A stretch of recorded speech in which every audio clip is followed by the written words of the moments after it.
Welcome to the Know, I'm Meg Turney. Here's what's going on around the interwebs. With all the news swirling about PS4 Neo and the now sort of announced Nintendo NX, Microsoft certainly didn't want to be left out of the party.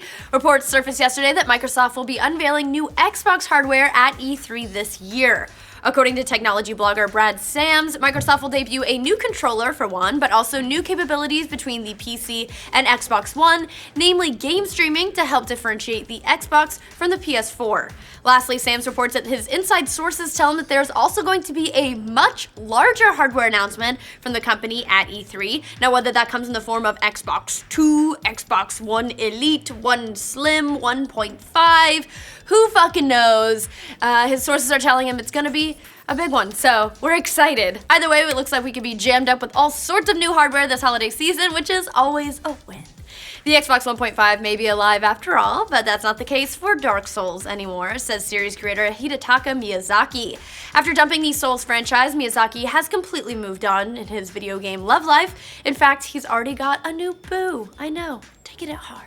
Speaking with Taiwanese publication GNN Gamer, Miyazaki said that after the Dark Souls 3 DLC, there are absolutely no plans for sequels, follow-ups, or tie-ins with the series, stating, "What is certain for now is, to me personally, Dark Souls is over. So rather than make another sequel, I think it's time we take a step to a new direction." He also added that he's actively working on a brand new IP, which is exciting. Don't worry though, Souls faithful, he did say that if one of his subordinates begged him to make a new Souls game in the future, he would consider it. But first they'd have to kneel before him, kiss his ring, give him an offering, and then beat him in combat. And maybe find a sign somewhere on the floor they didn't see at first. You know, the usual.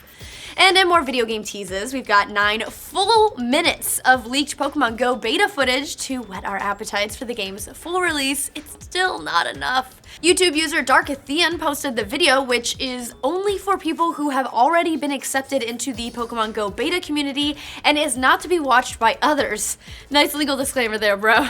That is not gonna help you. Since you're all probably part of the beta, wink, right? We can all go check it out right now. The video gives you a decent idea of the menu system, character creation, and the game's actual gameplay, albeit that part is sometimes a little bit rough since it's screen capture of somebody walking around and swiping on their phone. The real bread and butter of Pokemon Go is, of course, the AR Pokemon battle set in the real world. It's like they're real. It's supposed to release later this year. You can judge for yourself whether or not it lives up to the hype. I cannot wait by checking out the video, of course, until the Pokemon Company inevitably takes that down, and it may have already happened. Just as a little, you know, it could already be done. Happens. First, Nintendo was hit for a shipment of Star Fox. Now, a Sony delivery truck in the UK carrying copies of Uncharted 4 has also been hijacked. Will no one think of the games?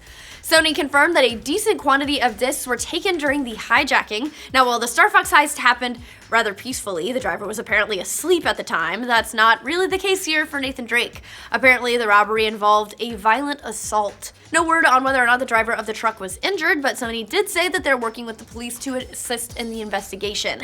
They also said that copies that showed up on eBay and CEX were from the stolen shipment, so they're already out there.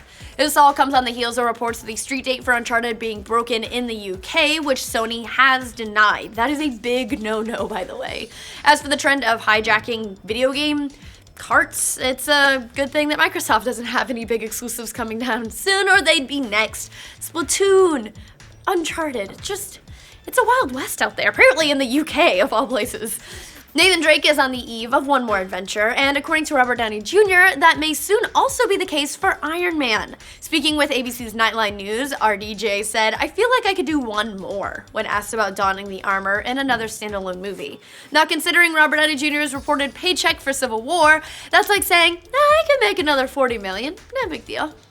While there's no Iron Man 4 in the works right now, Marvel certainly wouldn't mind making another one either. Iron Man 3 is one of the top grossing films of all time, sitting at $1.2 billion worldwide. Now, whether or not we get another Iron Man, however, Downey Jr. will be playing Iron Man at least 3 more times. In addition to his appearance in the Infinity War series, he's also recently been confirmed to be part of Sony's Spider-Man Homecoming. In total, Robert Downey Jr. will now be Iron Man in 9 separate films, which he's basically making Tony Stark money at this point. Good on you, sir.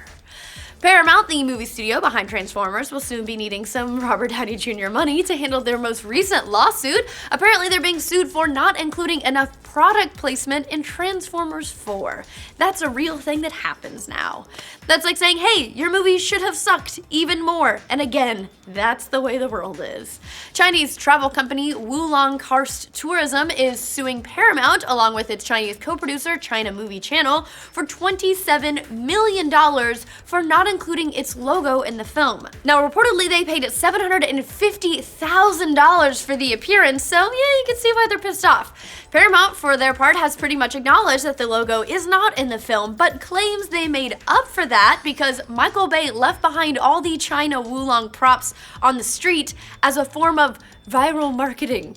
So, they probably exploded because it's Michael Bay, and also, that is the weakest excuse I've ever heard.